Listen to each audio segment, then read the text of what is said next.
சேஷு என்கிற சேஷையங்கார் மாரடைப்பால் காலமானார் என்பதை அவர்கிட்ட தான் அசிஸ்டண்ட்டாக இருந்தார் சந்தானம். எனக்கு தெரிஞ்ச வரை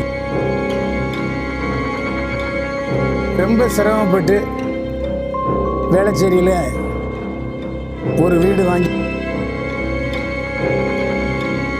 மிகவும் போற்றப்பட வேண்டிய பாராட்டப்பட வேண்டிய அம்சம் என்னென்னா, அவரே வறுமை கோட்டுக்கு மேலே கொஞ்சம் வாழ்ந்துட்டு இருக்காரு, அவ்வளோதான். ஆனால் யாருக்காவது சிரமம் இந்த செய்தியை கேட்டுதான் சினிமா தொழிலில் பலர் அதிர்ச்சி அடைந்தார்கள்.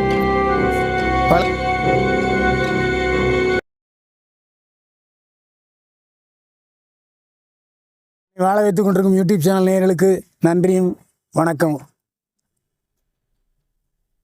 பாசத்துக்குரிய என்னுடைய 30 ஆண்டுகால நண்பர் சேஷு என்கிற சேஷையங்கார் மாரடைப்பால் காலமானார் என்பதை வருத்தத்துடன் தெரிவித்துக் கொள்கிறேன். நிறைய நகைச்சுவை நடிகர்களுடன் எனக்கு தொடர்பு உண்டு, நாகேஷிலிருந்து எடுத்துக்கொள்ளலாம். ஆனால் என்னுடன் நீண்ட காலம் பயணித்தவர்கள் என்று சொன்னால் அதில் முதன்மையானவர் மாறன் சேஷு. மாறன் சேஷு இருவரும் இரட்டையர்கள். 2000 ஜெயா டிவியில்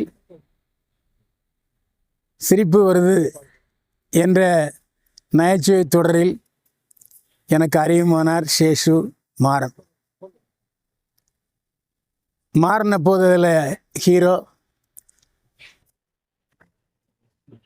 சேஷையங்கார் காமெடியன், நானும் காமெடியன். நான் படத்தங்களில் நடித்து கொண்டிருந்த காரணத்தினால் எனக்கு கொஞ்சம் அதில் மரியாதை ஜாஸ்தி.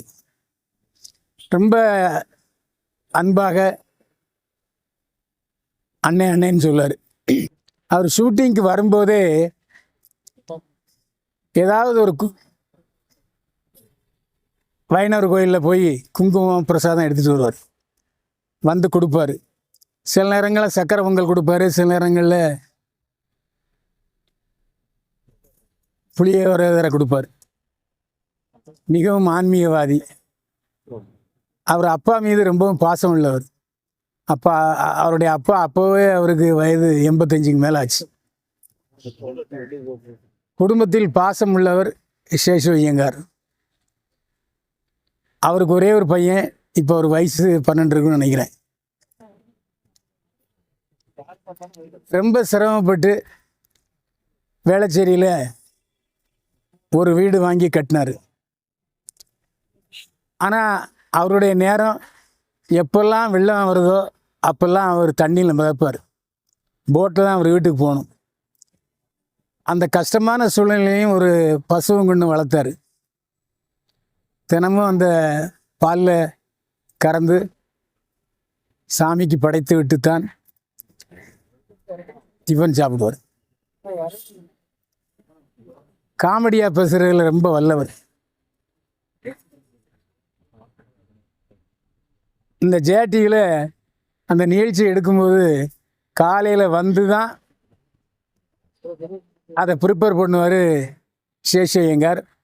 அதுக்கு எல்லா விதமான உதவிகளையும் செய்வார் மாறன். கிட்டத்தட்ட 2 வருஷம் அந்த நிகழ்ச்சி தொடர்ந்தது. அதுக்கப்புறம் அதிலிருந்து உருவானது தான் லொல்லு சபா. லொல்லு சபாவில் ஜெயா டிவி மாறன் ஒருத்தர் உண்டு. அவரும் இறந்து போயிட்டார். அவர் தான் ஹீரோவாக நடித்தவர். அவர்கிட்ட தான் அசிஸ்டண்ட்டாக இருந்தார் சந்தானம், எனக்கு தெரிஞ்ச வரைக்கும். அவர் கொஞ்சம் டயலாக்லாம் நல்லா பேசுவார். ஆனால் போதைக்கு அடிமையானவர் பழைய மாறன், ஜெயா டிவி மாறன். அவர் மரணம் அடைந்து விட்டார். சேஷுக்கிட்ட நல்ல பழக்கம் என்னென்னா, அவர் நடித்தால் மட்டும் போதும் என்று நினைக்கிறவர் அல்ல. கூட இருக்கவங்க எல்லாரும் நடிக்கணும்னு சொல்லி எல்லாருக்கும் டயலாக் சொல்லி கொடுப்பார் சேஷு. அந்த அளவுக்கு பண்பாளர். முதல்ல நம்மளை சாப்பிட வச்சுட்டு, ஜெயா டிவியாக இருந்தாலும் சரி, சன் டிவியாக இருந்தாலும் சரி, மற்றவங்கள சாப்பிட வைப்பார். அது மட்டும் இல்லை, அவர்கிட்ட மிகவும் போற்றப்பட வேண்டிய பாராட்டப்பட வேண்டிய அம்சம் என்னென்னா, அவரே வறுமை கோட்டுக்கு மேலே கொஞ்சம் வாழ்ந்துக்கிட்டு இருக்காரு, அவ்வளோதான்.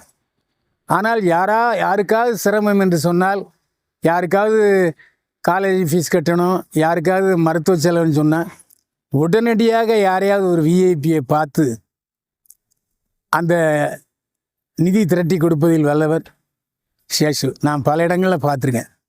நாமெல்லாம் கொஞ்சம் கூச்சப்படுவோம், ஏடா மற்றவனுக்கு போய் நாம் காசு வைப்போமான்னு. அந்த கூச்சமே இல்லாமல் நிறைய பேருக்கு அவர் உதவி இருக்காரு, எனக்கு தெரியும். அப்படிப்பட்ட ஒரு நல்ல மனிதர்.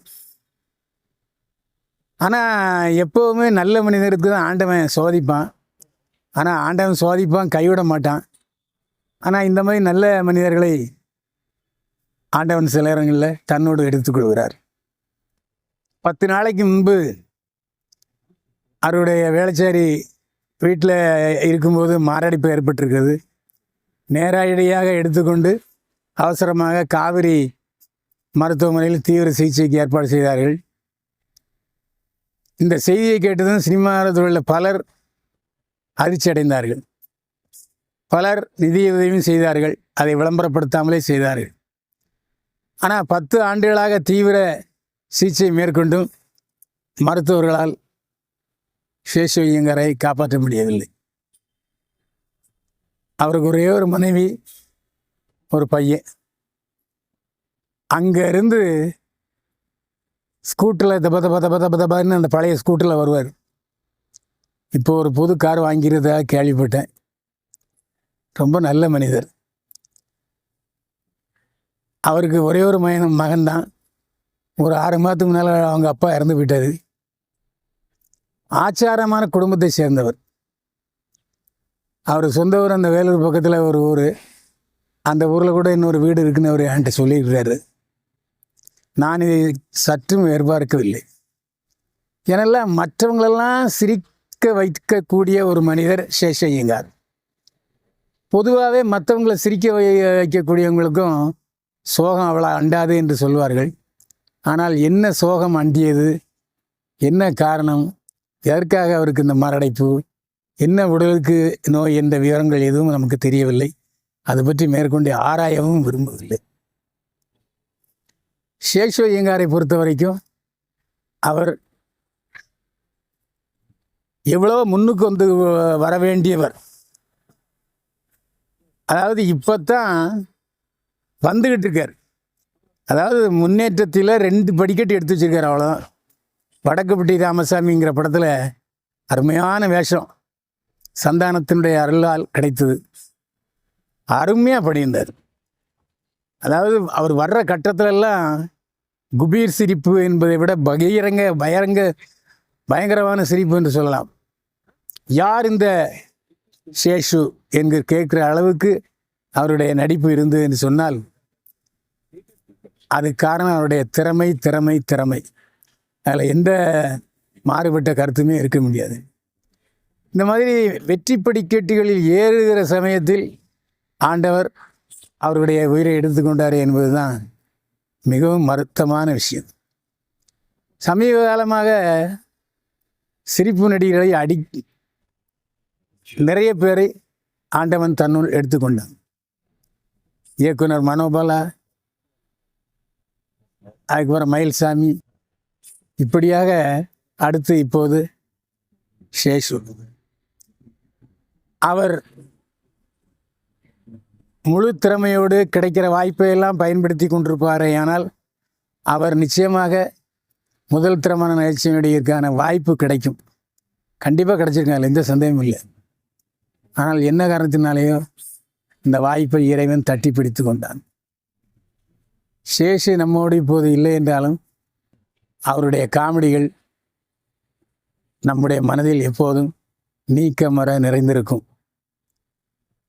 சேஷு ஐயங்காருடைய ஆன்மா இறைவனடி நிழலில் இளைப்பார இறைவனை வேண்டி